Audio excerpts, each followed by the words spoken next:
So it has taken me a while to make this video. Joseph and me are leaving Spelkollektivet, and we've been here for almost 2 years, so this is gonna be a big change in our lives. For over 2 months I've had the idea to make this video about what this place even is, because it might be the place that you need like right now, and I want to tell you about it.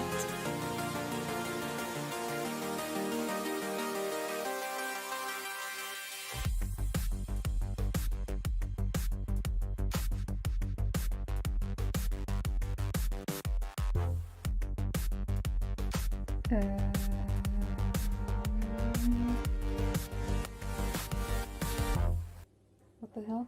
In a nutshell, Spelkollektivet is a co-living and co-working place in Sweden, or better, the Swedish countryside. It is 2.5 hours away from Copenhagen airport and easily reachable by train.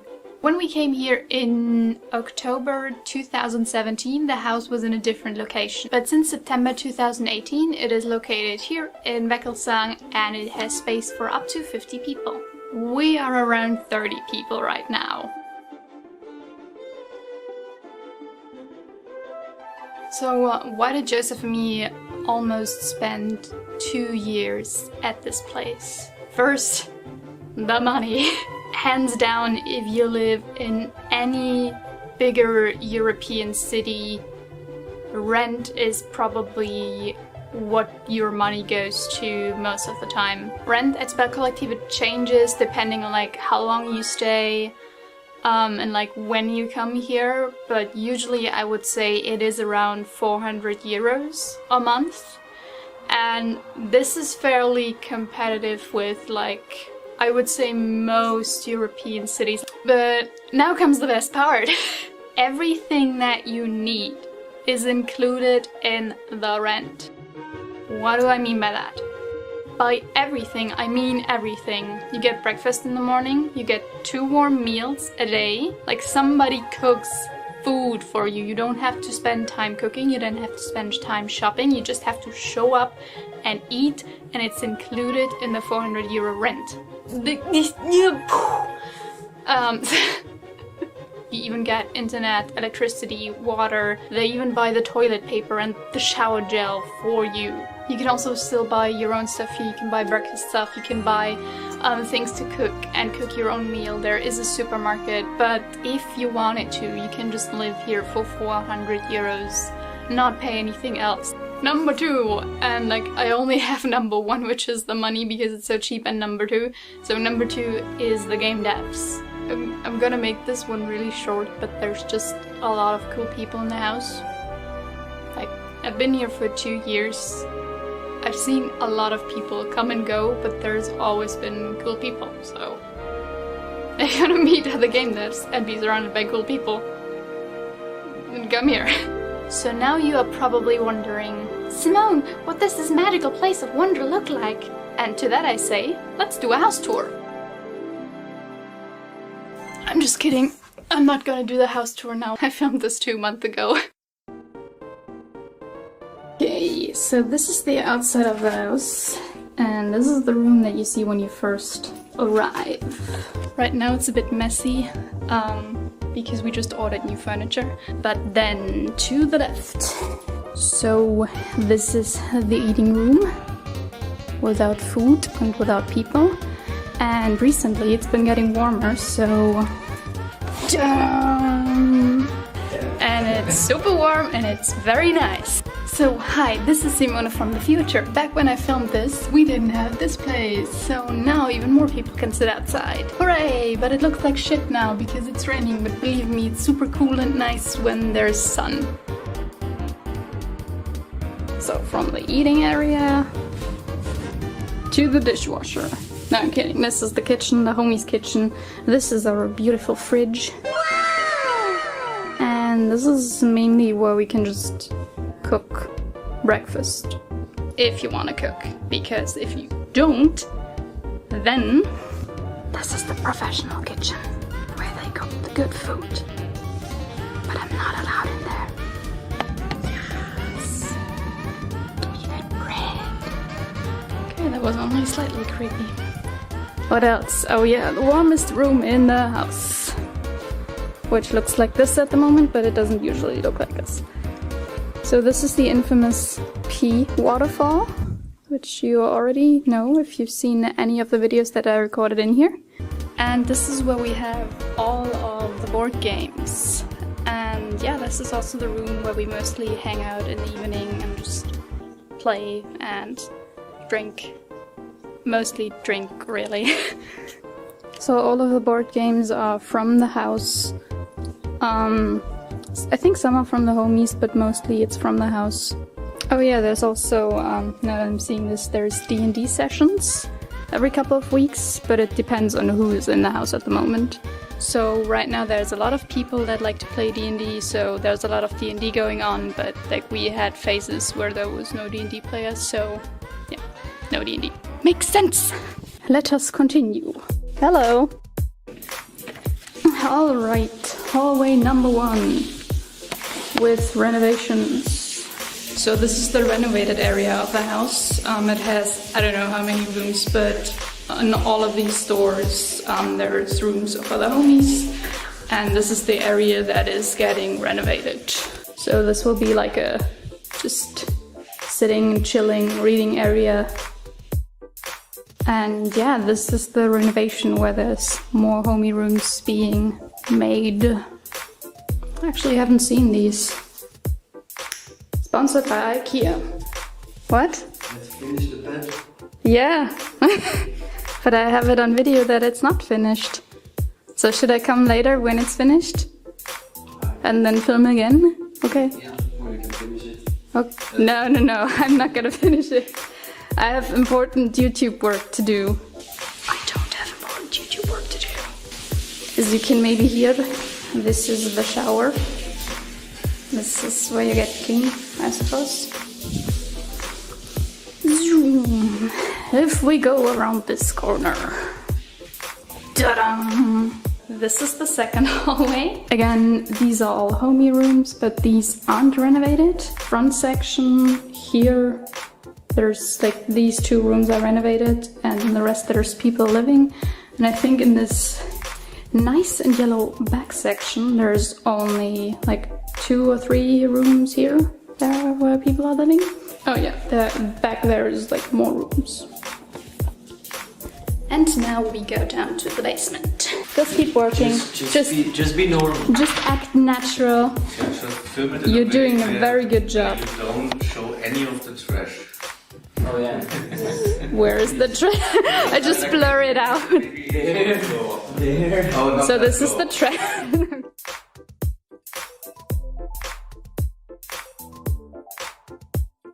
So this is the big office, and now we go to the Joshua office.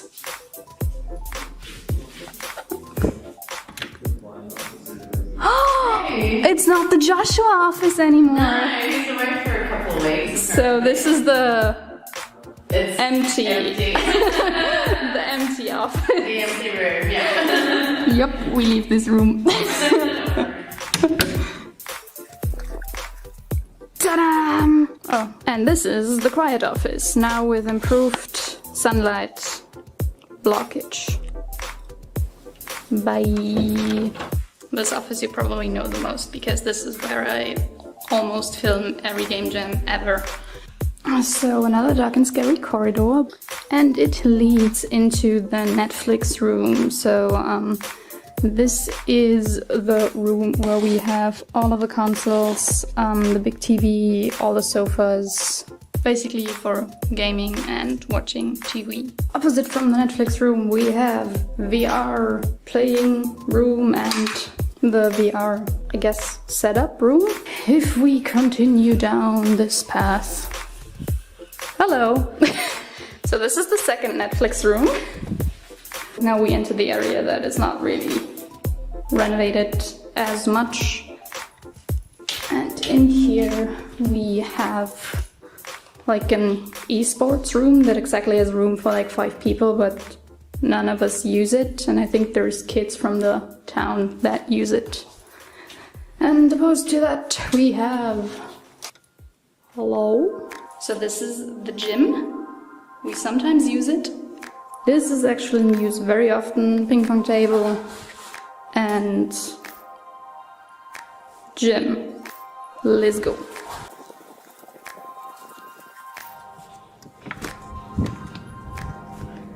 Welcome to one of the creepy hallways. Like all of these doors on the right are mainly for storage. We barely use this part of the house except... Ta-da! It's so nice and bright. So as you probably guessed, this is the laundry room. We do laundry sometimes. And one really nice addition that I really appreciate is this thing. You kind of know that you're becoming an adult when you get excited about a drying room. But anyway, this is where you can just hang up your stuff and it dries. And if you want it to dry faster, you can, that back there is a fan, you can just turn it on and then it dries really fast. And it's very exciting. This is Joseph and my laundry, by the way. And this is the laundry baskets. Has it become apparent that I don't know how to film a house tour video? Oh, by the way, also, sponsored by IKEA. Nah, we're not sponsored. I wish we were. But if we go out here. Stairs, stairs, stairs, stairs. Oh, stairs, stairs, stairs. If we were to go up here, this is the first floor where more homies live, but I kind of just don't want to go because it's just more closed doors, so it's just not. Which brings us back to this. So yeah, that is basically the house. I think the only thing to do now is just to check if Rasmus has finished that bed. Have you finished the bed? Yeah. We just need to see if you assembled it or not.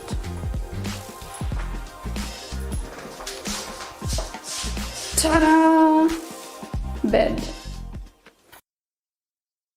So now that you've seen the place and heard me talk about the place, you might be intrigued, but you still don't know like what to do here. And I had the same problem before coming here and also before getting more into game dev, that I had no idea what it meant to come here. And basically, if you're only paying 400 euros a month and everything else is taken care of, and you're surrounded by other motivated people, you can really focus on getting into game dev, and it allows you the financial freedom of just, yeah, existing and doing what is fun to you, if that makes sense.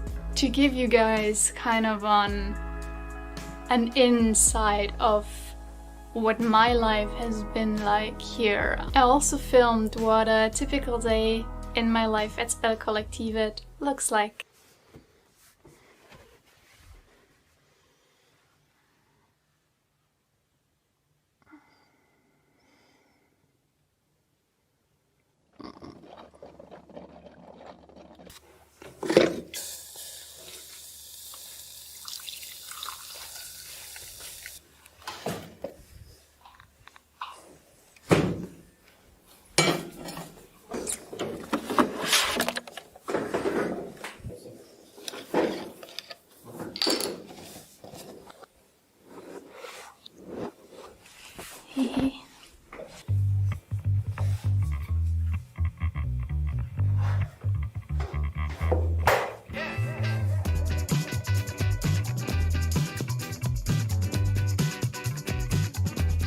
Usually I get up in the morning around 7 or 8 and then head down to the office to spend some time alone. I use those 2 to 3 morning hours before everybody else gets up to focus on drawing, language learning, or listening to audiobooks. Afterwards I start working on either client work, company work, or, like on this day, my private stuff.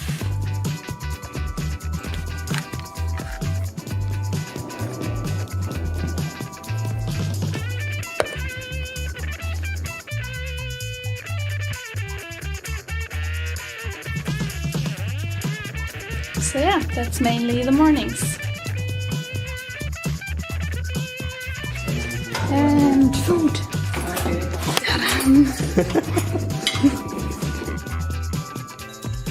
Food is usually served between 12 and 12:30, and there's always a 2-week plan of what is being cooked.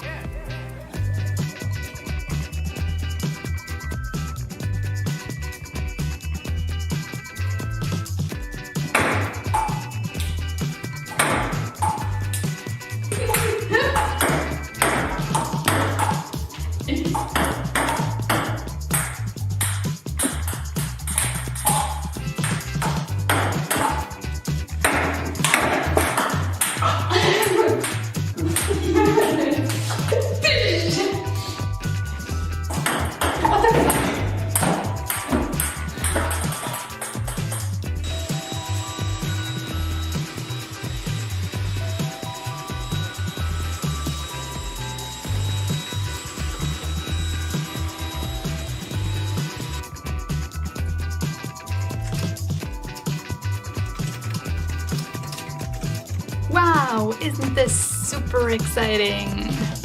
Today I'm really just updating my social media, updating our social media for Do and I, adding a imprint to my website. So very boring stuff. Even if I were to work on client work, I would just like sit here and draw instead of writing text and formatting text. But this is basically what the afternoons look like.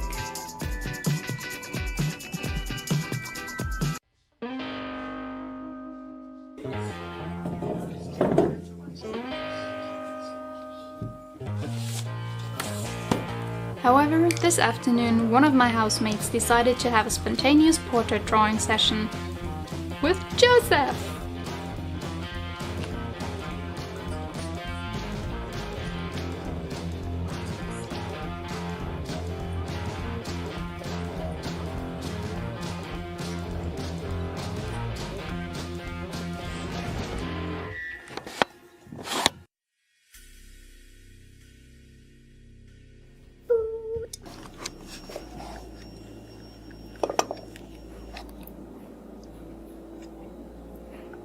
So we also sometimes spend the evenings just playing video games, playing board games, or just watching Netflix together. There's usually always somebody that wants to watch something, so you're in good company.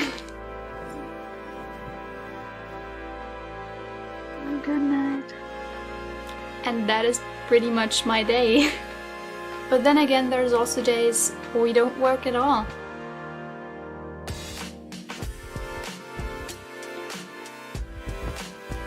When Joseph and me came here, this was our timeout. Spelkollektivet gave us the freedom to reinvent ourselves and build up a business from the ground without any financial pressure. On top of that, it helped me escape the hamster wheel of working for clients 10 to 14 hours every day. And especially the last year, all that extra time that I've managed to free has helped me grow immensely as an artist. I even had some extra time to learn programming. And visual scripting. So why am I making this video? The truth is, I want Spelkollektivet to continue, and for that it needs new people to be interested and to move into the house. I feel it's a great place to be if you just need a break for just 1 month or even 12 months. Spelkollektivet doesn't really have anything on their website where you can see how life here is, because they just don't have the capacity at the moment to do these things. So I just wanted to show the world what it's like to be here and to live here. And if Spelkollektivet might be what you need right now, and if you're interested, I'll be down in the comments answering all your questions, and let's just talk about it. Yeah. That's pretty much it.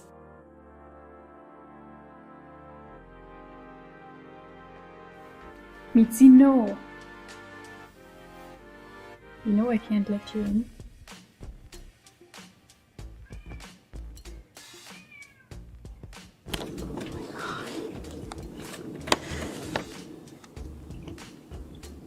meatsy.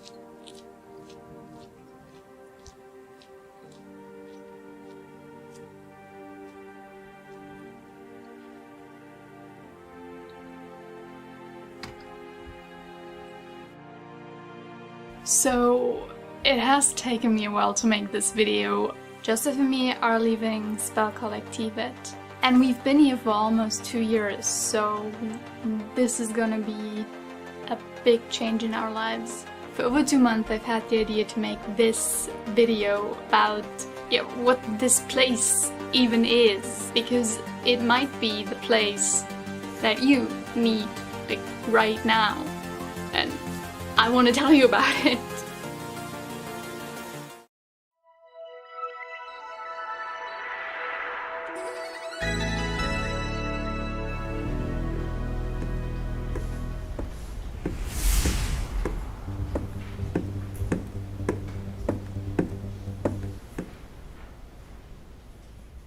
Hi, my name is Genius, and welcome to Spelkollektivet. I'm the proud owner and majority shareholder. I'm here today to give you a lovely tour of this fine establishment. Come on, let's go!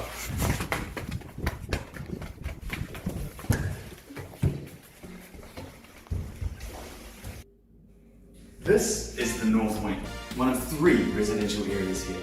Let's take a look inside one of the rooms. You're supposed to unlock the door. Isn't not unlocked? I'm sorry. Saying sorry isn't gonna unlock the f***. Let's take a look inside one of the rooms. It's a bit bland at the moment, but there's plenty of space to make it your own.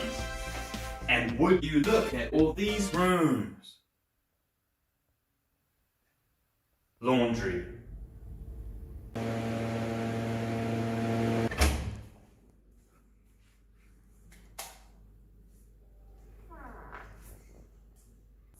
Outside, there's plenty of luscious, spacious grounds, nearby forests, and even a fire pit. Let's take a look.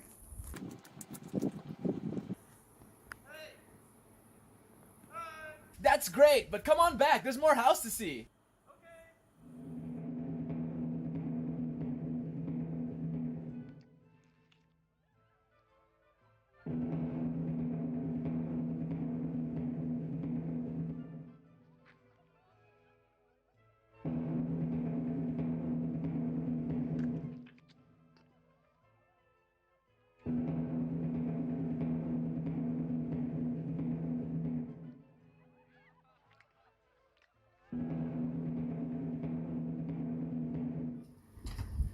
Hey, are you coming? Oh, yeah, sure. Let's go.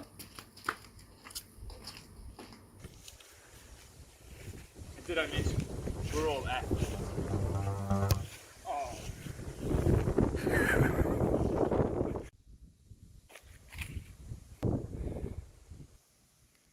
These balls. I forgot about that.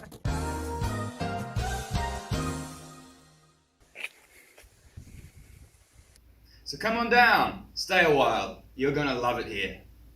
My name is Binkleton, signing out.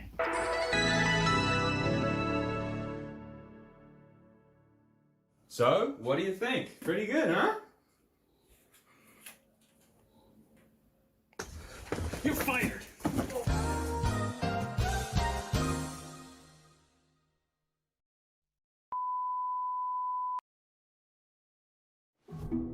Welcome to Spelkollektivet, a co-working and co-living space for game developers around the world. Our aim is to provide an affordable space to eat, sleep, work, and build connections with other game devs from different backgrounds and experiences. Most residents here work in one of the dedicated co-working spaces. We have the loud office for those looking for a more social working environment, and the quiet offices for a more distraction-free environment. All areas come equipped with high-speed internet, desks, and office chairs, with the added bonus of being around other passionate people while they work on their own projects. And if you prefer, there's plenty of space in your own private bedroom. To help foster a collaborative community, we host a weekly stream. the Spelkollektivet Game Developers Conference, an opportunity to showcase what you've been working on and gain valuable feedback on your projects from developers just like yourself. Even though you might work alone, we're still a big team that always has each other's backs. But let's all remember to take some time to relax, have fun, and enjoy yourself. Spelkollektivet encourages a healthy balance of work and play with a number of dedicated spaces for games, board games, movies, and outside activities to participate with your fellow game devs. Speaking of game devs, let's talk to some.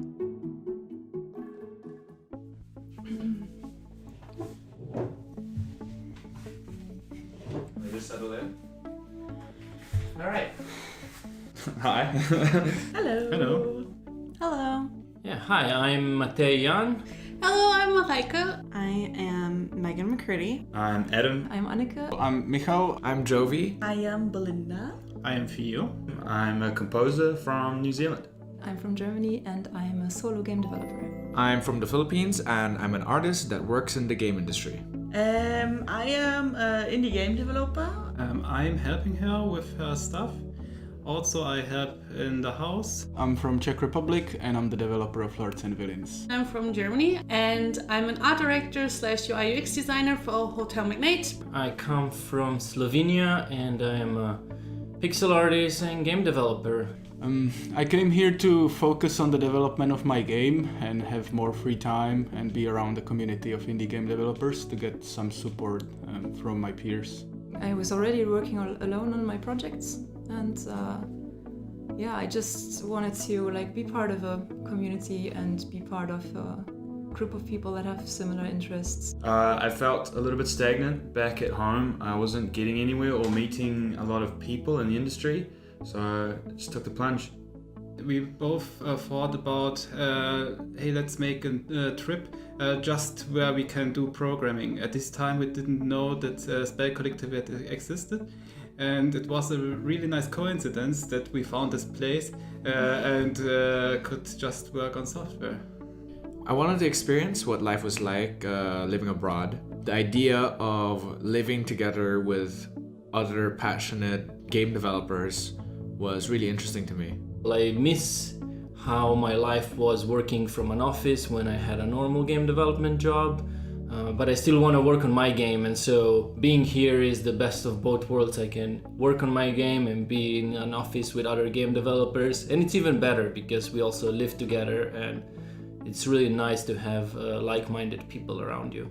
I came here because a friend of mine, Anneke, she went here before and she told me about this place and was like, "You're sure this is real? Are they not selling you organs or something?" Like, no, it's real. It's really awesome. And then I decided, damn, I'm gonna come here. It's gonna be fucking awesome. And it is. One of the most surprising to me was how good the food is. And it has great variety, so we have normal and vegetarian options. And I actually became vegetarian while being here because I was thinking about it already before, but I'm too lazy to prepare it, and here somebody does it for you, and it's... The community is amazing. Here are so many people with totally different experiences, and you can learn from every single one of them something special. The people, I think. I wasn't expecting to make so many great friendships here, and along with working with those friends, it's been really cool. I like a lot of things, and it's very hard for me to pick one that would stand out the most. I think above everything it would be the people that I'm surrounded with, because I think they are very like-minded and very accepting and supportive, so I feel like home here, and that's what I like the most about this place. For more information, check out our website for the latest prices and details, or join us on Discord where you can ask more questions from us directly.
o'clock and it's time for SGC, so we are done waiting for everyone. Yeah, welcome to SGC! Welcome! With your yodeling. I can't yodel, I wish I could. Host Johanna! It's me. Thank you. And show your stuff. All of the stuff. Good. We are. Yeah. Do I do an intro? Like we are. We live at Spelkollektivet and we are sending live from Spelkollektivet. It's our weekly game development conferences. Yeah, that's what it is. And we are showing off our progress from the last week. And we are gonna start with Belinda. Yes.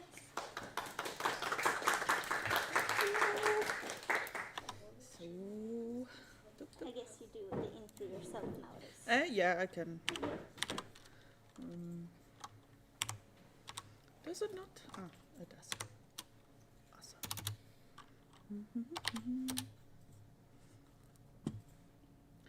All right.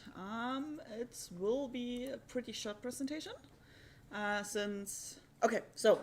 Hello, all together. I'm Belinda, and right now I'm mainly working on poker defense. And today it will be pretty short presentation, since last week I worked on just removing 100 super tiny little bugs and adjusting super tiny stuff. So a lot of stuff that's not really showable. But what I can show is I finished all the enemies for poker defense. So these are the enemies you will see later in the game. Here we have the armored one, the normal one, the fast one, and the boss mob. So, and yeah, you can pretty much see that I put most time in the first one I did doing it. And then I realized, yeah, they will be so small, so all the little details you will not see anyway. And I mean, for marketing, this one is still great. But yeah, with the other ones, I went a little bit faster. Maybe I will continue working on them a little bit for marketing purposes, but I think for the game, this is already super fine. And yeah, Poker TD, I decided that when I release it for Steam, the first time I will release it in early access. So people can give me feedback because I'm not able to test it fully alone. And yeah, also I think it's great to get some feedback. I maybe can also build into the game, and I can release it much earlier. There's also like a lot of stuff like statistics, achievements I want to include in the game, but they don't have to be there from day one. So that's why I decided to go for early access then first. And another thing is, on the weekends, I continued like working on an idle crafting clicker I did for a game jam once. And I can show you that one. That was the Game Maker's Toolkit Game Jam 2021. And I was already planning when I did this game that I want to continue at some point with the game. And yeah, it's just an... So this version is a super simple idle clicker where you can like destroy the blocks there, and then after some time you can buy some armor that will increase your clicking power or your idle power. Like you see, I do nothing and it still goes on. And yeah, so on the weekends now, low pressure project just on the side. When I have like the time for it, and then I work on that, and I'm planning to like release a pretty minimalistic game of that version of this game on Android and iOS, and then just push out small little updates from time to time. But yeah, my main focus is still on Poker Tower Defense, and this as a little side project, which I also wanted to show. So that's already it from my side. Are there any questions? Yes? Why is the stones, the desert stones, so the same? Like everything has a different color, but the desert stone, the stone looks very much alike. The desert stone here? Yes. It also has different shades in there. Because the stone and the desert stone. Yes.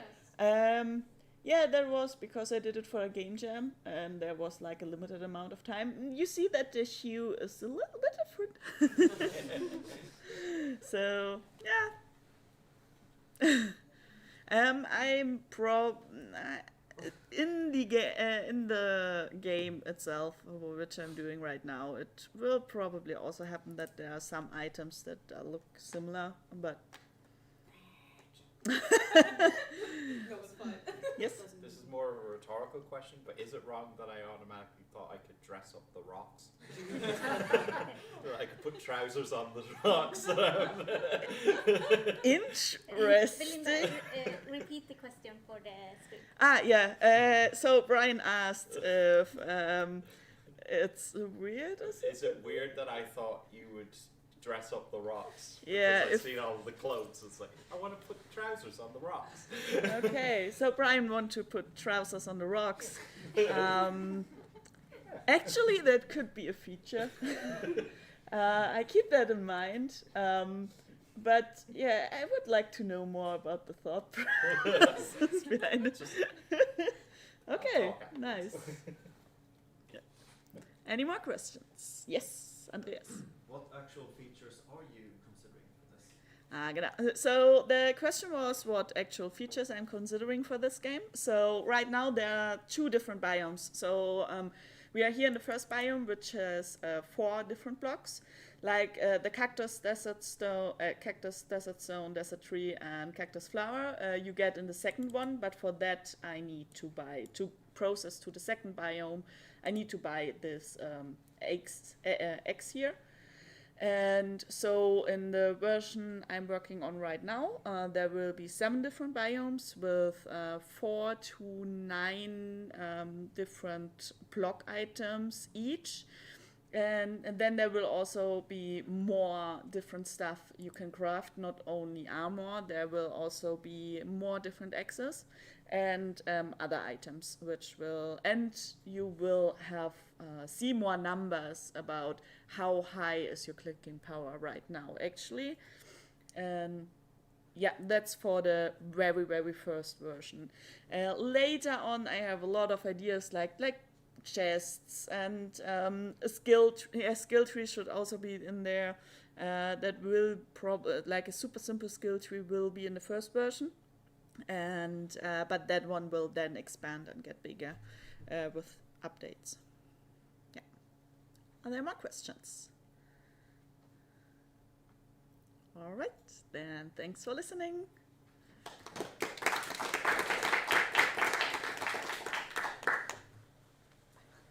Okay, thank you, Belinda.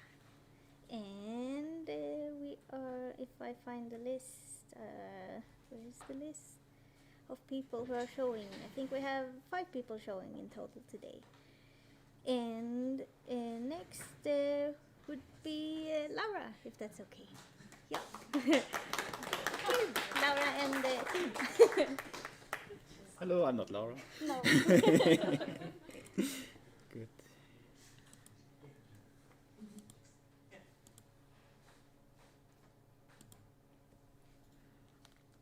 So, hello, I'm Theo. I'm here from the Cold Theater Studios with Isa, Laura, and Juan. We are working on Still Idle Paranormal Inc., which is a narrative-focused idle horror clicker, which we are the supplier of goods to supernatural investigators. And what are we talking about this time? We are announcing the next playtesting session on this weekend, specifically on Sunday. We are hoping that all the mathematical stuff will be torn apart and find finally their way into the game. So we are looking forward to a playtesting session on this weekend. Also, since I have said it already, is there anything else? We will also go ahead and make a poll about the name on this weekend. There are several thought processes how we can name the game properly. So this is why we are looking forward to have your opinion in this, how you are feeling about the different kind of names. This will be then also explained in Discord. And last but not least, let us jump into the game.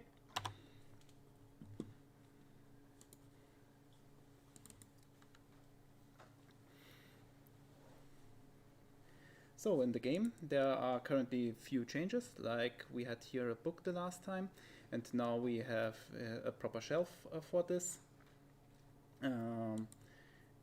Still these things are accessible. We have also changed the ingredients panel so that it shows the ingredients that you can produce in a different meta right now. Finally, there are also some base values. We'll go ahead and unlock some stuff. Oh yeah, what is also changed that all the currencies are currently displayed for each part properly. So yes, let's accept request. Ah yes, this was a bug previously, is that when we had no opportunity to go ahead and buy the upgrades. Oh, it's still a bug. It is still a bug. Nice. Interesting. Why? But still we are not leveling up, so this is nice. Good. Bug improved. Yeah, the bug improved and evolved. It's every time a pleasure.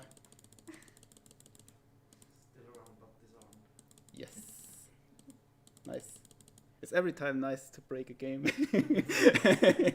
So yes, I think we have produced. Do we have also a button for merchants? 5? Oh yes, we have now some merchants, and also we stopped producing them. So we have also made an indicator for we are not producing anything anymore, and we have merchants on the side. So basically, there are a lot of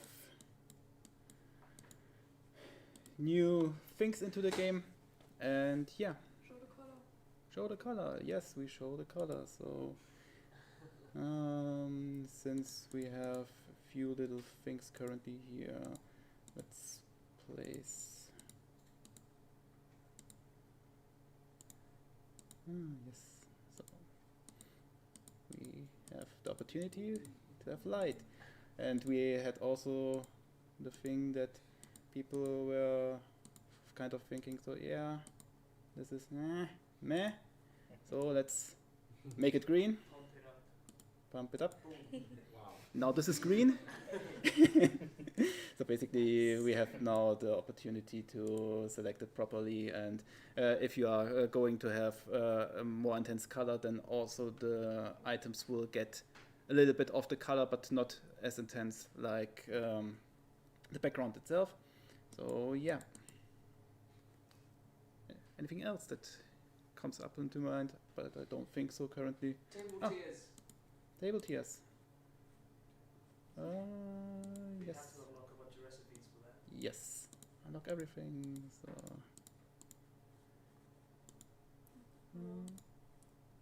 It's evolving already. Because it was each 6.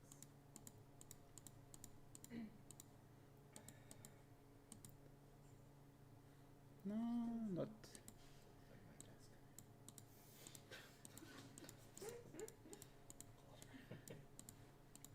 Also, it's way harder to get now all these things, but yes, it's evolving. So you will see if you are further in the game that you have made great progress. So yes. Are there any questions?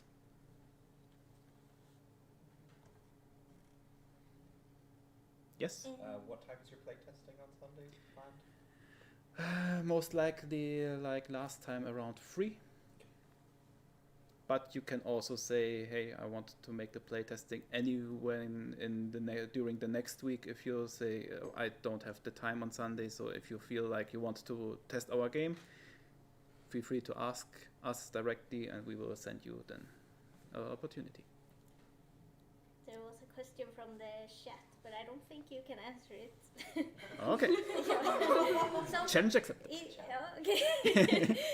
Isaac D is wondering, is this how James' room looks at Spelkollektivet?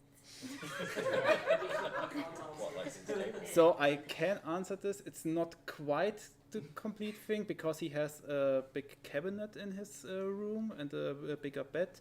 And since we have here no bed currently, it's not exactly like his room, but we are close enough, I think. The spider webs, right? Yeah, the spider webs are. Here are less spider webs. It would be less for my mother's bedroom. Good. More questions? If not, thank you.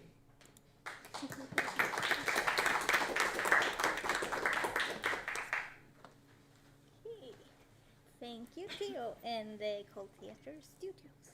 Was good. Yeah, next we have Annie. If you are ready. Here she comes.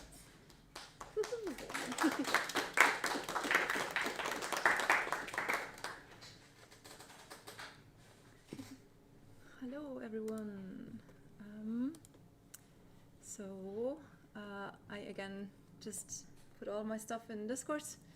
So yeah, hi, I'm Annie and I'm still working on the human story.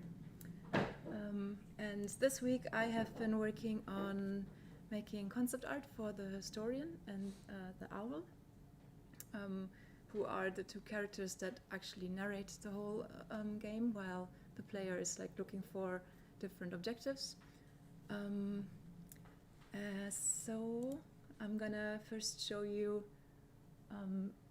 the mood board that I made for the historian, which is a bit of a mix between like actual historians that I've read texts from, like Shoshana Zuboff and Kaya Vince, then some characters from Greek mythology, like the goddess of Athena, the goddess of wisdom and warfare. So I feel like most gods in Greek are also gods of warfare. But yeah, and then you can't see from that so much, but I've also looked at a lot of solar punk pictures, which is kind of like a counter movement to cyberpunk, but it's trying to be like an optimistic outlook into the future.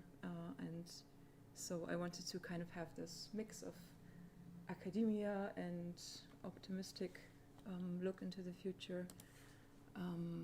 Yeah, so starting with that in mind, I just also wanted to this week definitely test out my new webcam tablet that I have to see how the workflow goes, because you can actually sketch with pencil and then ink it on the webcam tablet so that it gets digitalized, which is super cool and worked out really well for me for my personal style of working, because I really like sketching with pencil.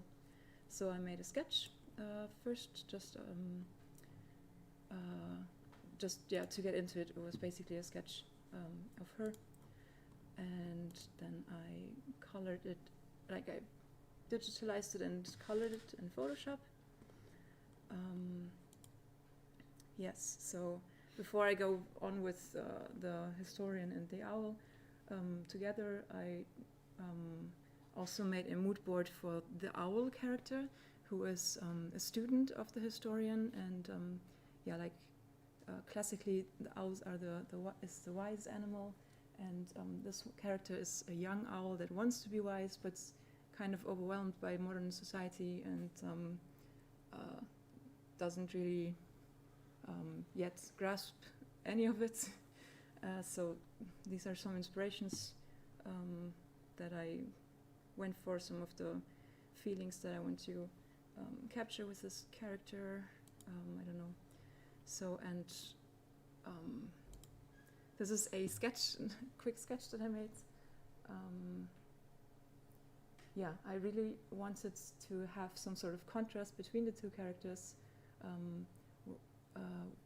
and also between my game, which is very colorful, and the owl being more of a little bit of a darker character. So I wanted to also show that in the visuals and make it a darker character. Yeah, and then I went on to make a sketch of both of them together, and that's the pencil sketch that I made and how I inked it. And the first version of me coloring it in. And yeah, like again, I wanted to have this contrast between dark and colorful, so I gave the historian this very colorful dress, which also includes the colors of the levels that the different levels of the different ages in my game, because she has knowledge of all of them. And then in the end I just tested out some more versions, some more different clothing styles, and I ended up with this one, which is the status that I am at right now.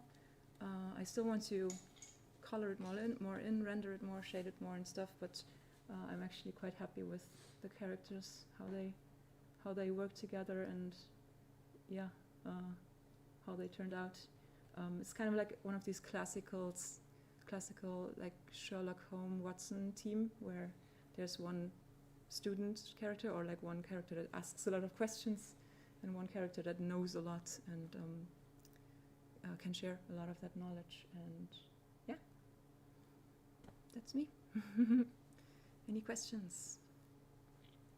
We have the most important question from the chat, and yes. It's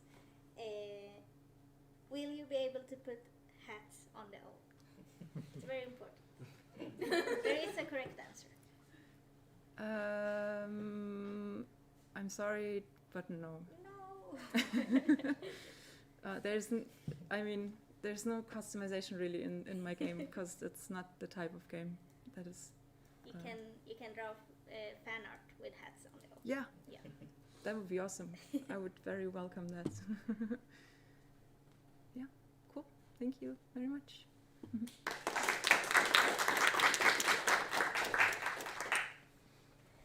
Yeah. Thank you. Okay, and next is gonna be me. Johanna. Yay.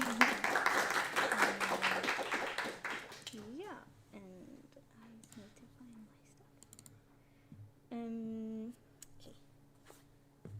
I have notes, so I know what to say. Yeah. I'm probably still not gonna know what to say, but I'm Johanna, and I am here at Spelkollektivet and learning programming, and today I'm gonna show the feature I finished on my tech demo, and that's the third big project I'm making as a part of the Indie Quest, and yeah, I've been working on it for a long time because there was summer in between and other things to do. But yeah, and it's also the same thing I've been showing the last 2 weeks. So, but yeah, now I finished the movement, so you can move forward, backward, and to your sides. And I also finished the camera controller. You control it with your mouse, and it moves, with your mouse. And now it stops, so you can't like rotate around the top of the player. It stops on top and stops here on the bottom. And yeah, I changed last week. When you moved to the sides, it was not moving to the sides of the character facing. It was like moving always to these two sides. Even if I was standing here, it moved there. Yeah, I hope that makes sense. Maybe not. And yeah, so that's what I've been working on, just fine-tuning some things. And yeah, then I decided to not fine-tune things anymore, and now I'm moving on to the next step. But yeah, I added more trees, and you can also run. Now there are trees everywhere. And I figure out the post-processing, so the colors should look even nicer now, I hope. And I also made it so you can't walk on top of the water, you can walk down into the water and find this treasure, and then you can try to get up here. And it's still like it could use a lot of more work, but like what I think I've learned over the last 6 months or so when I've been working on the same thing is that I need to decide that it's done and I need to move on with the next thing. So this is good enough for now. I have like learned what to look out for and what's difficult with this, and like I started out with trying to write my own character controller and figured out all the things I have to think about then, like how to decide if I can go up or down a slope and if I can walk off a cliff, and there was a lot of decisions, and eventually I went with the Unity's character controller and I worked from there. And then so there were a lot of things to figure out, and so now I decided I'm done with this for now, and I'm gonna move on to the next feature of my tech demo, which is going to be figuring out a portal system that can take me from this place to another area when I walk through a portal. And I also learned how to quit. Oh wait, I also implemented a restart button in case I got stuck somewhere, so that was good. And I learned how to quit this. I hope. No, wait, did I? No, I didn't quit. How? It wasn't it Alt F4. No, okay, I don't know how to quit the Alt F4? Yeah, I did press Alt F4. I even practiced this before. And I also didn't. No, wait, maybe. Oh, if. Now you can. Now I can. Thank you, Dave. I can close this. Good. I will practice on that for next week again. Yeah, that's a good one too. I don't know that one either. Okay, but so for the tech demo, I'm working in features, and the first feature I was trying to do was the player movement and the camera movement, and I made these class diagrams of how I wanted to implement it, and I also wrote like requirements for it to be done and like what the feature is and the description. So that's how I've been working in the Indie Quest, and for that I made this diagram. It was how my plan was to implement everything from the start with a state machine to in the future be able to add different kinds of movements more easily, like jump and so on. So I also started trying to implement this, but it got too messy and I also didn't need it yet, so in the end I took the state machines away and went with something way more simple. So this is how the I think the object architecture ended up for this. So I have a playable character that is controlled with a player controller script through the character controller, and I also have the camera that is looking at the player is child object to this camera pivot that I rotate to move the camera with the mouse. So instead of all of this that I tried to implement first and learned a bunch, I ended up with this. And so the next step is to do the similar breakdown of the portals and work from there. I think that's all I wrote here. I also learned like I'm not gonna try to make everything perfect, is what I learned from working so long on trying to make the player controller and make all of it myself. I'm gonna be more like trying to learn things about it, and when it works and I think I understand most of it, I will move on instead of staying with it and trying to make it perfect, because I'm not trying to learn to make things perfect. I'm trying to figure out what's fun and the core steps of making the different features I'm working on. So next will be portals and questions. A couple of questions in the chat. Okay.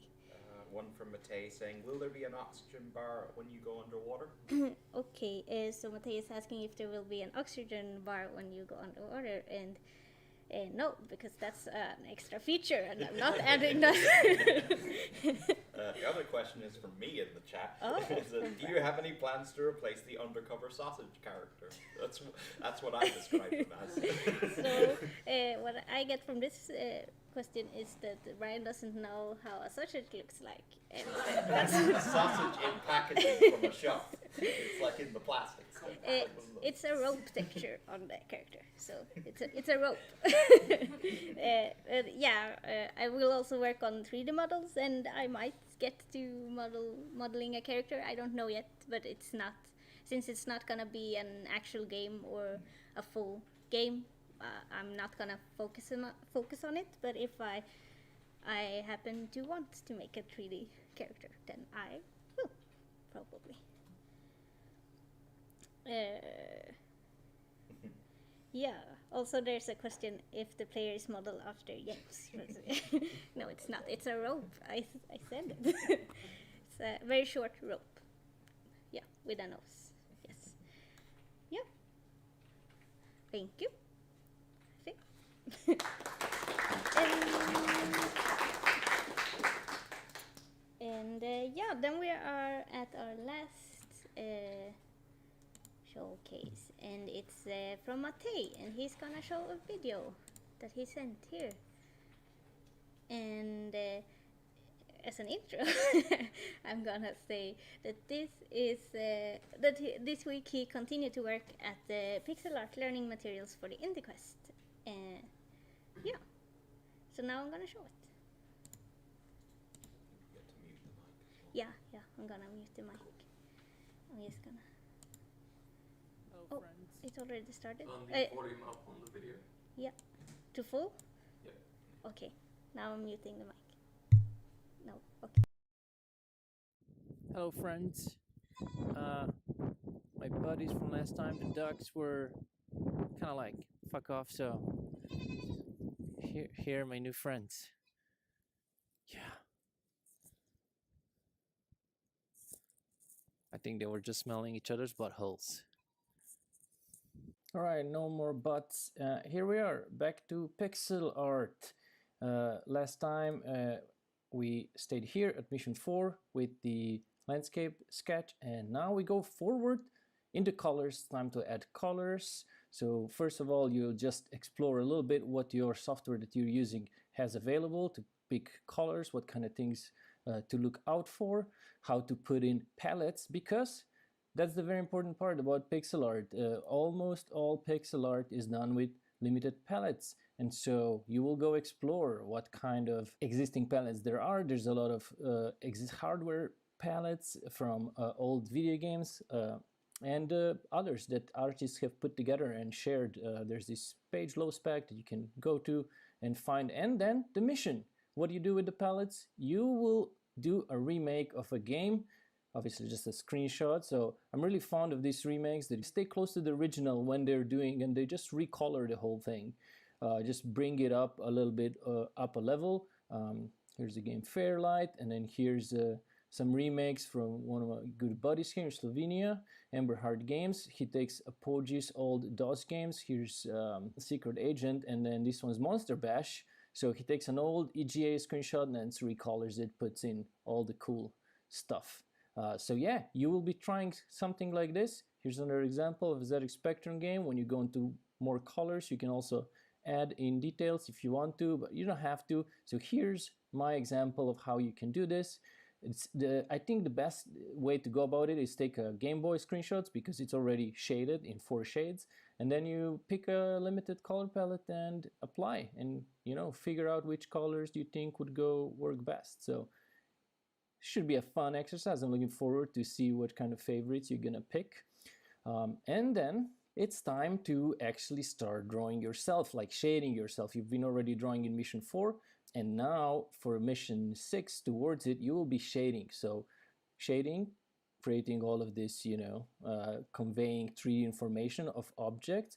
But when you're doing this with limited palettes, this is what happens. You get color banding, you get these bands all across when there should be smooth shading. So this is something pixel artists need to deal with. So we go into this, we look at the color ramps that different palettes have, that usually when you're deciding what kind of shades you're going to put down the value ramp, there's multiple ways how you can go down from darker to lighter values.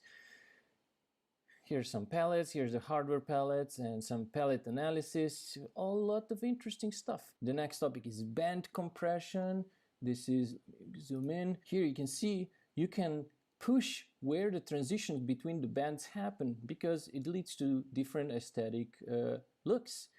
And so this is also one of the things, and I think one of the more important ones, it's band transitions. So as you're going from one band to another, if the object has texture, well, you will use that texture to mask out the transitions. So you can see that here on a couple of examples, and now it's up to you to do some material studies. There we go, shade different materials, and this is again my example that I was working on today. It could be quite an hard exercise depending on what kind of material you choose. If you want to go masochistic like I did, choose some stupid vegetation.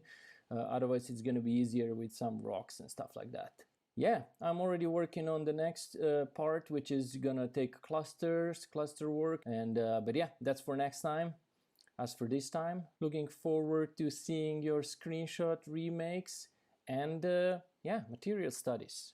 Sorry to hear the Billy Bust-Up team is gone, otherwise I would have dedicated the butts, the goats to them. All right, everybody, have a good one. See you next time.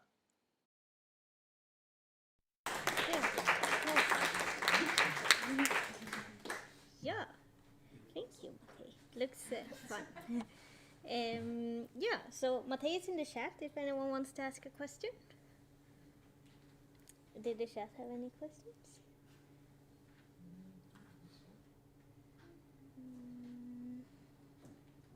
Yeah.